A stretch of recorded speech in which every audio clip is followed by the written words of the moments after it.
गंभीर मामले की जानकारी आप लोगों के समक्ष हमारे माननीय विधायक सोमनाथ भारती जी रखेंगे और उनके साथ वो पीड़िता भी है जिसको दिल्ली पुलिस और एम्स की डॉक्टर्स की लापरवाही की वजह से मुसीबत और परेशानी झेलनी पड़ी। और आज जो खुलासा होने जा रहा है उसको बहुत गंभीरता से आप लोग देखिएगा कि किस तरीके से गंभीर घटनाओं को भी दिल्ली की पुलिस और एम्स के डॉक्टर्स मिलके हल्का बना देते हैं, कमज़ोर बना देते हैं और जिसकी वजह से गरीब और पीड़ित व्यक्ति को न्याय नहीं मिल पाता। तो मैं चाहूँगा कि सिलसिलेवार तरीके से पूरी घटना की जानकारी आपके समक्ष सोमनाथ जी रखेंगे और जो पीड़िता है वो इसके बारे में बताएगी। आप इधर आ जाइए।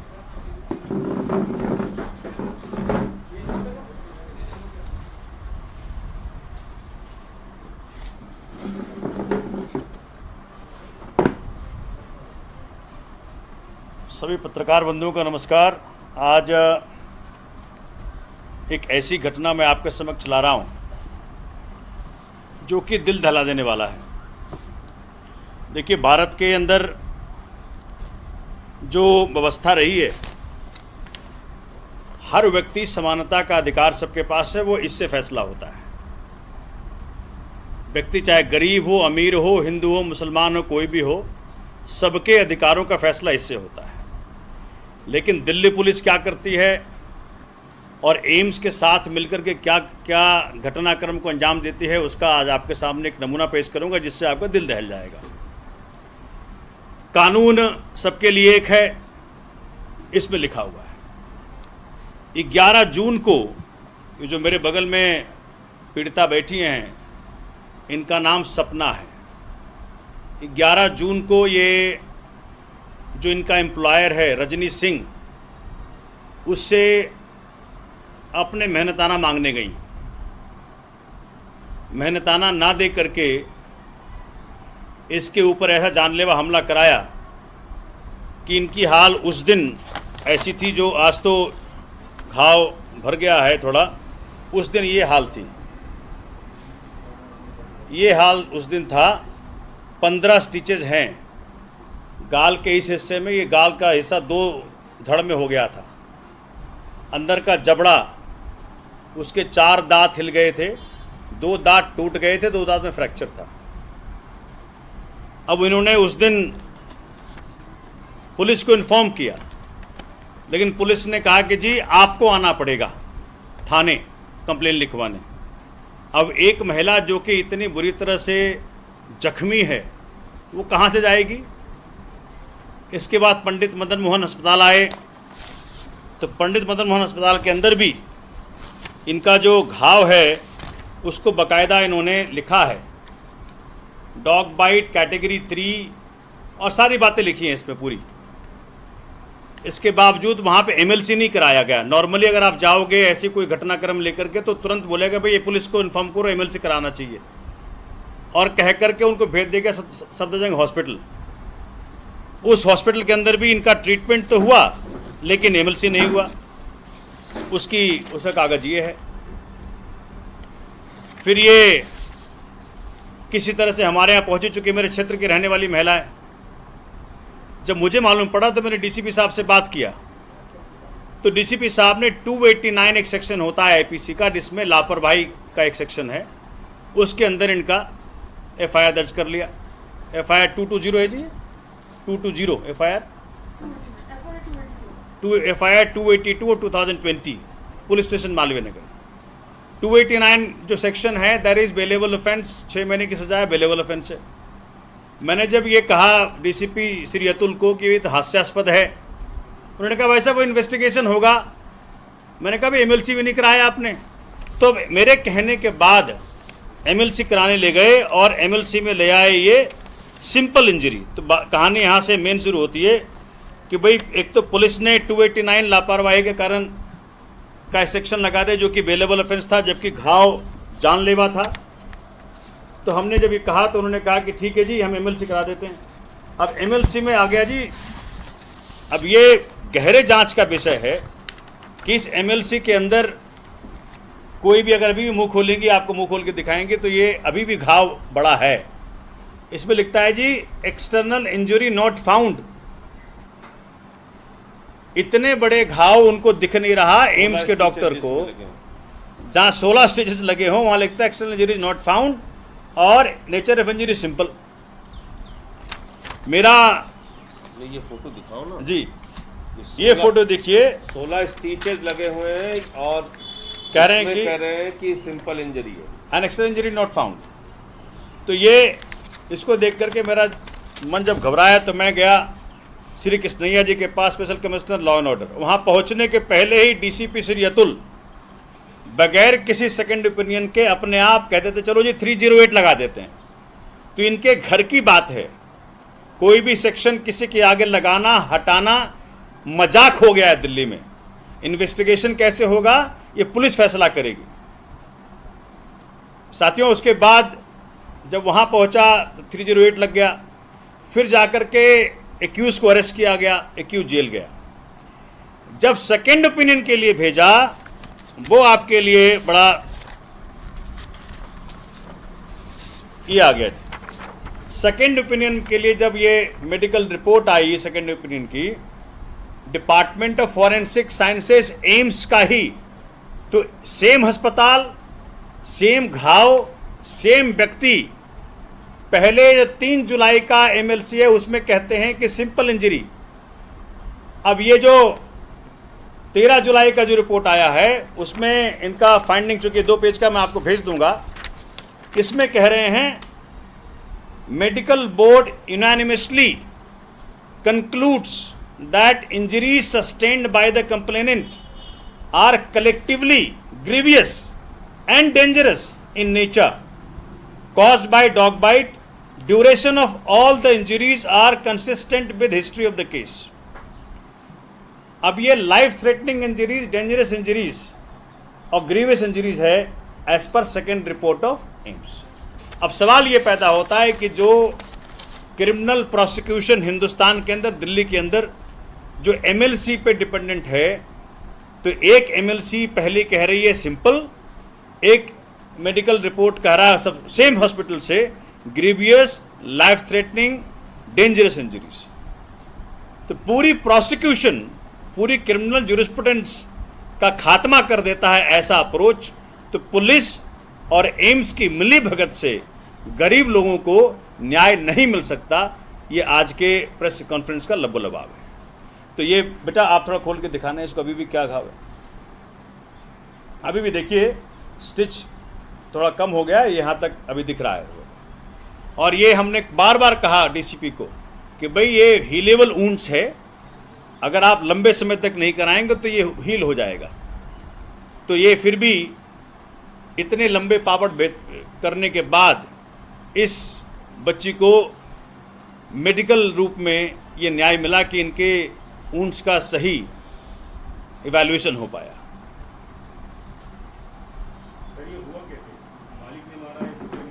ये इनको बताने दीजिए। ये बेटा आप बताओ।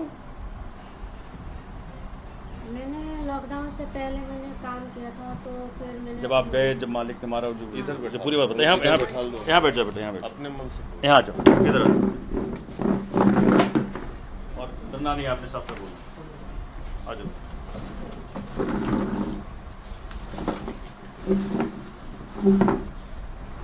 मैंने लॉकडाउन से पहले 1.5 महीना काम किया, फिर उन्होंने फिर से बोलो आराम से।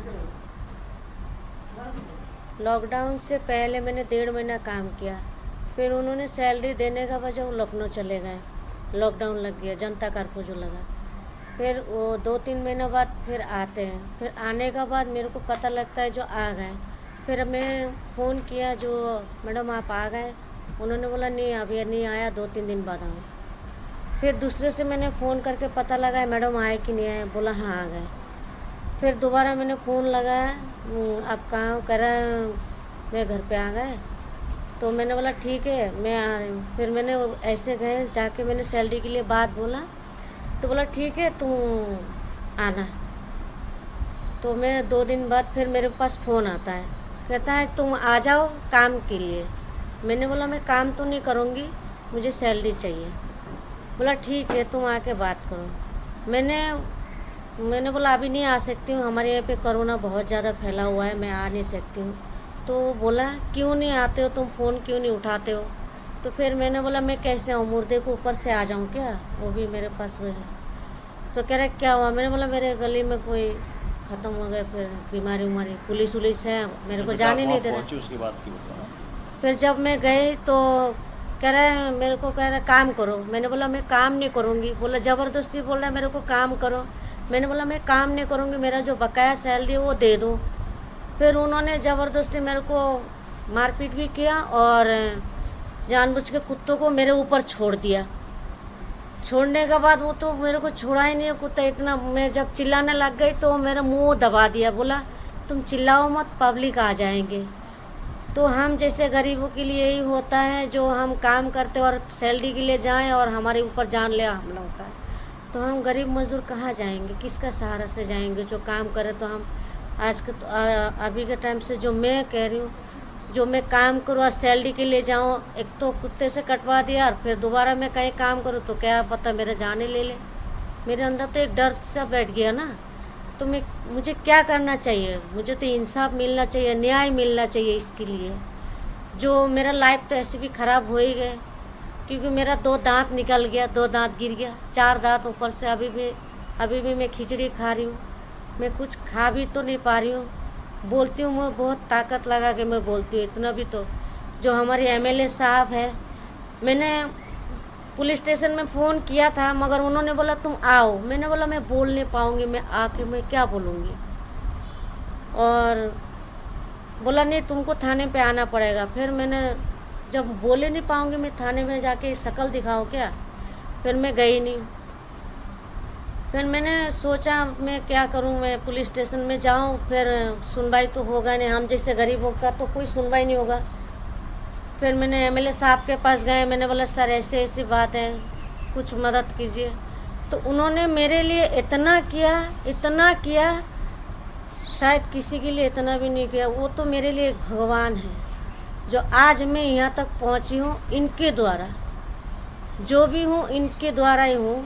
और मैं यही चाहूँगी जो हम जनता के लिए ऐसे, हमारे लिए ऐसे भगवान चाहिए, ऐसे एमएलए साहब चाहिए, जो हमारे वकील साहब हैं, जो इन्होंने भी हमारे लिए बहुत कुछ किया, और जो रानी मैडम है उन्होंने भी बहुत कुछ किया।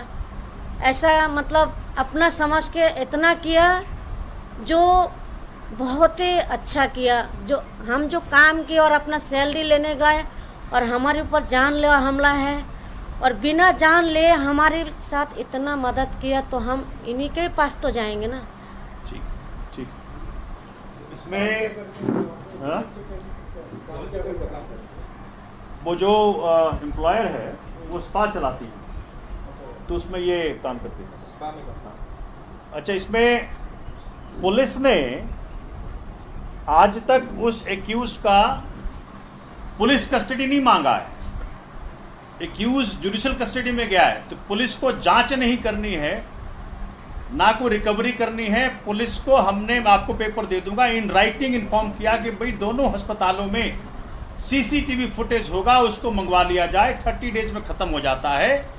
30 डेज के 1 सप्ताह पहले मैंने इन राइटिंग इन्फॉर्म किया हुआ, लेकिन आज तक ना तो मदन मोहन मालवीय हॉस्पिटल को, ना सफदरजंग हॉस्पिटल को इन्होंने सीसीटीवी फुटेज के लिए कोई ऑर्डर किया, कोई समनिंग की, सेक्शन 91 के कुछ नहीं दिया। तो पुलिस ने, हमने बाकायदा इनको लिखा, मैं आपको पेपर भेज दूंगा, चूंकि उस बेटा वो दे देना जो फोटो है पुलिस के साथ। पुलिस के साथ एक्यूज का उठना बैठना है।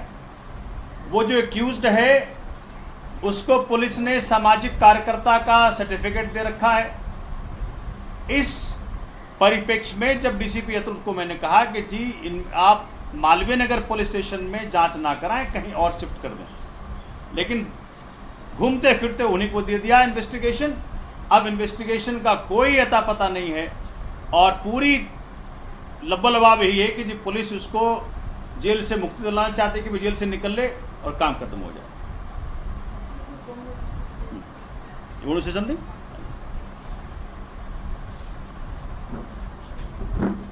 उधर बैठ जाएगा। हाँ जी बेटा। हाँ जी।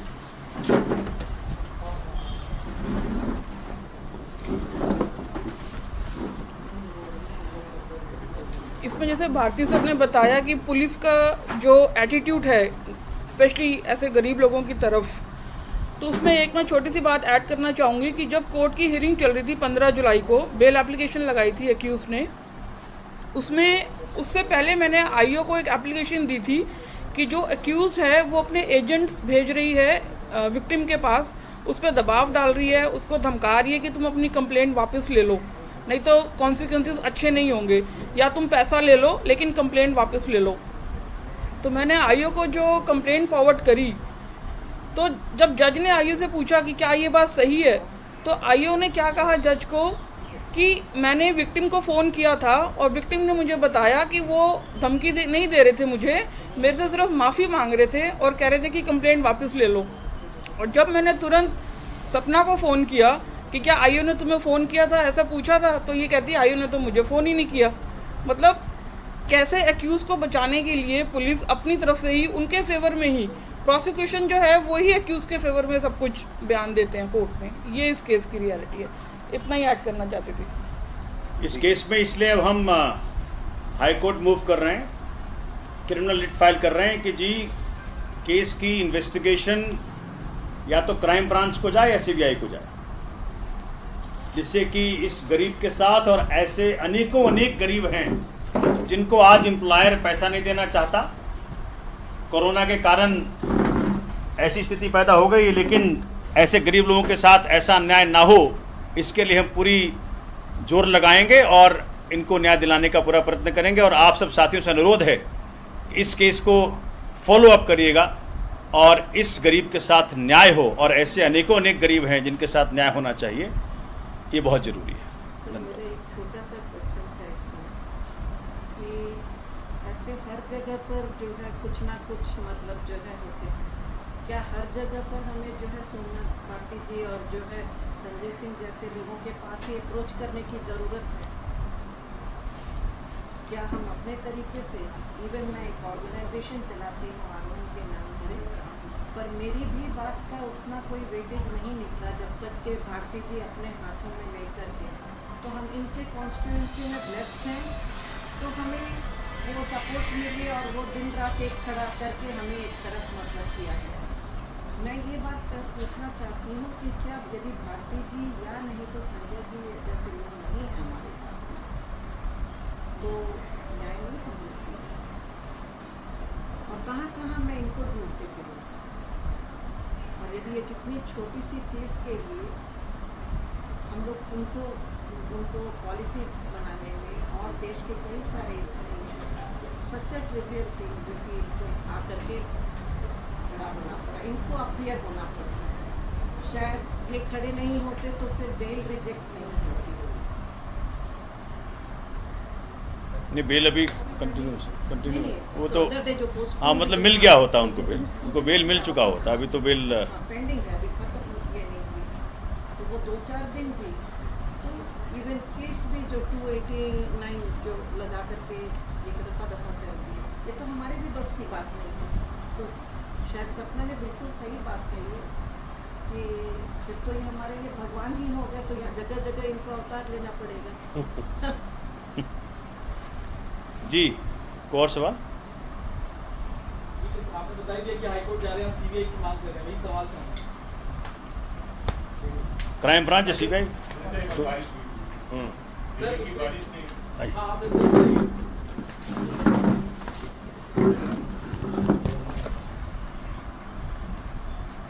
दिल्ली में आज बारिश हुई, मेट्रो रोड पे की डूबने से मौत हो गई सर। बीजेपी आरोप लगा रही है कि दिल्ली सरकार ने काम नहीं किया, इसका क्या कहना? देखिए, दिल्ली में नालों की सफाई का एक बड़ा काम एमसीडी के जिम्मे है। बीजेपी के पास कोई काम नहीं है। अगर दिन रात उनको सिर्फ आरोप लगाना है तो उसका तो कोई इलाज नहीं है। यहाँ पे नालों की सफाई 3 एजेंसियों के जिम्मे है, एमसीडी, पीडब्ल्यूडी, जल बोर्ड। अलग अलग नाले देखने की जिम्मेदारी, साफ करने की जिम्मेदारी, ड्रेनेज साफ करने की जिम्मेदारी अलग अलग एजेंसियों की है। अचानक इतनी बारिश हो जाएगी ये बात किसी को अंदाजा नहीं था। ये आरोप प्रत्यारोप का समय नहीं है। वाटर लॉगिंग में वो छोटा हाथी लेके एक ड्राइवर वो जा रहे थे उसमें, और ये दुखद घटना हुई जिसका जिक्र आप कर रहे थे कि मिंटो रोड पे एक जान गई है। निश्चित रूप से इसमें अलग अलग एजेंसियों की दिल्ली में जिम्मेदारी है, नालों की, ड्रेनेज की, सफाई की। कहाँ कहाँ जल भरा हुआ है, कहाँ हमसे चूक हुई है, कहाँ एमसीडी से चूक हुई, उसको ठीक करने की आवश्यकता है, मैं ऐसा मानता हूँ।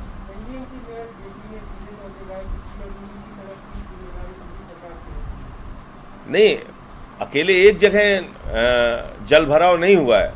इस बारिश के कारण दिल्ली में कई जगहों पे जल भरा हुआ है, तो उसमें कहाँ कहाँ पीडब्ल्यू का है, कहाँ जल बोर्ड का है, कहाँ एमसीडी का है, वो देखना पड़ेगा। सबसे अहम बात ये है कि पूरी दिल्ली में हर साल जब भी बारिश होती है, थोड़ी बारिश होती है, जल भराव होता ही है। जितने भी बड़े ब्रिज हैं या फिर अंडरपास है, वो जिम्मेदारी पीडब्ल्यूडी के अधीन आती है। जल बोर्ड भी इसकी सफाई की निगरानी करता है। ऐसा क्या हुआ कि पिछले 1 साल में इन नालियों को आप साफ ही नहीं करवा पाए? ऐसा नहीं है। देखिए, कई बार अचानक कोई परिस्थिति पैदा हो जाती है। अब ये सामने देख लीजिए, बिल्कुल नई बिल्डिंग बनी हुई है, जो एमपीज के फ्लैट्स बने हैं, मतलब एक बंगला टाइप ही बना हुआ है, फ्लैट उसको नहीं कहेंगे, उसमें भी पानी गिर रहा है। तो अब अगर आप जलभराव देखेंगे तो अकेले खाली सड़कों पर ही नहीं बल्कि नालों में भी कई जगहों पे जल भरा हुआ है। उसकी जिम्मेदारी किसकी है? वहाँ के लिए तो सीधे तौर पे एमसीडी जिम्मेदार है। मैं फिर कह रहा हूँ कि जहाँ चूक हुई है, जहाँ गड़बड़ी हुई है, उसको ठीक करने की ज़रूरत है। लेकिन ये अचानक इतनी बारिश हो जाएगी, इस बात का अंदेशा और अंदाज़ा किसी को नहीं रहा होगा। जहाँ पे मिंटो रोड ब्रिज जो है वहाँ पे पंप हर साल लगा रहता था। इस बार पीडब्ल्यूडी की तरफ से वहाँ कुछ भी ऐसे इंतजाम नहीं थे, जिसके कारण इतना ज्यादा जल भरा हुआ, और शायद वही एक कारण रहा है। अब उसको विभाग के कारण ही वो गाड़ियाँ फंसी वहाँ पर। और खासतौर पर डीटीसी के बसों में भी ये होना चाहिए कि जब जल भराव जहाँ हो रहा है वहाँ बसें अंदर क्यों जाती हैं? क्या डीटीसी के बसों के जो ड्राइवर्स हैं उनको इसके बारे में जानकारी नहीं होती कि वहाँ जाने से फंस सकते हैं, और जो लोग गाड़ी में रहते हैं उनकी जान को खतरा हो सकता है? नहीं, बिल्कुल नहीं जाना चाहिए। मैं तो खुद ही कह रहा हूँ कि नहीं जाना चाहिए। भाई, जहाँ जल भराव है उसमें गाड़ी चलाने का, नया प्रयोग करने का क्या मतलब है? लोगों की जान जोखिम में डालने की कार्रवाई है, वैसे तो बिल्कुल नहीं करना चाहिए। लेकिन जो आपने कहा कि वहाँ पंप चलते थे, कहाँ क्या कमी रही है, गलती हुई है, वो विभाग के अधिकारी और हम लोग देखेंगे कि कहाँ इसमें चूक हुई है।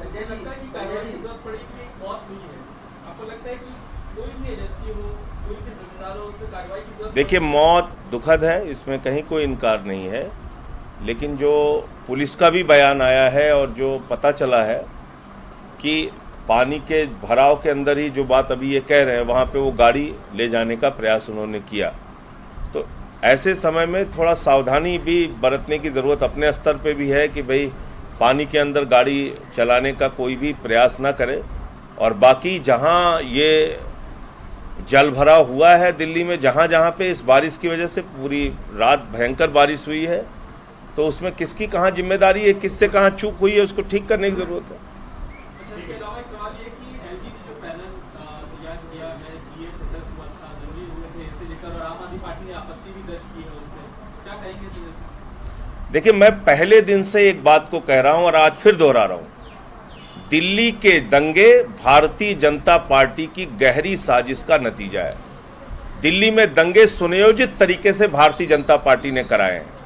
ये बात मैं पहले दिन से बोल रहा हूं, और पार्लियामेंट के अंदर भी मैंने कहा था कि बीजेपी ने दंगे कराए, और उनकी पुलिस ने, गृह मंत्रालय के अधीन आने वाली पुलिस ने कोई कार्रवाई नहीं की। दंगे हो गए, उसके बाद जब पुलिस को जांच दी जा रही है, अभी एक घटना का जिक्र सोमनाथ भारती जी ने किया, यही काम दिल्ली पुलिस कर रही है हर मामले में। चार्जशीट दाखिल ना करना, चार्जशीट दाखिल करना तो कहीं कमजोर, कहीं मजबूत, कहीं अतिरिक्त बातें लिख देना, कहीं सच्चाई को भी छिपा लेना। और इस सब के लिए कौन चाहिए? इस सब के लिए भारतीय जनता पार्टी के पसंदीदा वकील चाहिए। और भाजपा के पसंदीदा वकील, केंद्र सरकार के पसंदीदा वकील, एलजी के पसंदीदा वकील दिल्ली दंगों में लगाने पे क्यों तुली हुई है भारतीय जनता पार्टी? क्या मकसद है उसका?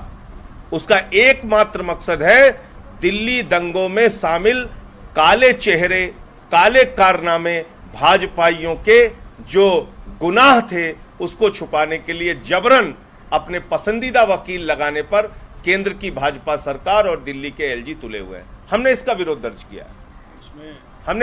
दर्ज किया है। और मुझे लगता है कि ये दिल्ली सरकार का अपना अधिकार है, उसमें अनावश्यक हस्तक्षेप नहीं करना चाहिए।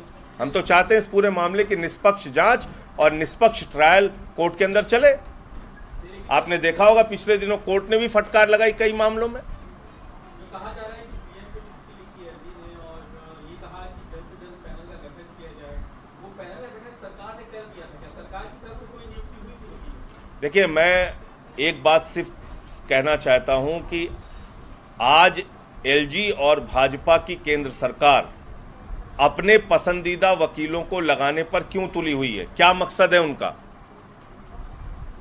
इसका जवाब बीजेपी को देना चाहिए। उनका एकमात्र मकसद, भाई क्यों नहीं आप निष्पक्ष जांच चाहते इस पूरे मामले की?